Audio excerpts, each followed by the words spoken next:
Et direction Genève à présent pour une vente aux enchères assez insolite. Il s'agit d'objets ayant appartenu à des Suisses qui se sont illustrés à l'étranger. Cela va d'uniformes militaires à des tabatières en or et diamants, en passant par un drapeau un peu spécial. Ingrid Pernet avec Serge Vourette. Derrière ces drapeaux, ces médailles et ces uniformes se cachent non seulement des trésors, mais surtout une partie de l'histoire suisse. L'idée, c'était de trouver tout ce que les Suisses avaient fait d'extraordinaire à l'étranger et qui ensuite, en revenant en Suisse, a créé la fortune du pays. Un long travail historique et scientifique a permis à ces experts de faire revivre l'histoire et ses personnages. Ce costume est en satin brodé, donc d'une très très grande richesse, et il aurait appartenu à Jacques Necker, le ministre de Louis XVI. De nombreux objets précieux racontent, entre autres, les relations franco-suisses omniprésentes et cette géopolitique de l'époque.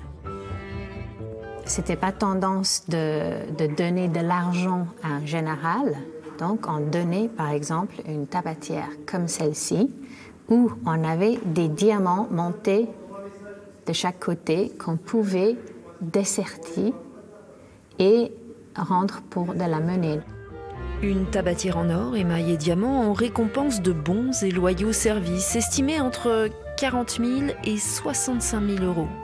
À ses côtés, c'est un signe d'habit n'est autre que la plus haute distinction de la monarchie française, l'ordre du Saint-Esprit qui date de l'Ancien Régime. Et puis, plus contemporain, ce lot numéro 4389. Alors voilà quelque chose d'insolite. Pas tant que ça, c'est un drapeau suisse à suspendre. Et son histoire, c'est qu'il est allé dans l'espace et il est revenu. Ici, nous avions une estimation 300 à 500 francs et aujourd'hui, les enchères ont décuplé. Un drapeau suisse dans l'espace rapporté par l'astronaute Claude Nicolier avec certificat de la NASA qui fait rêver les collectionneurs et les enchères pourraient, elles aussi, s'envoler.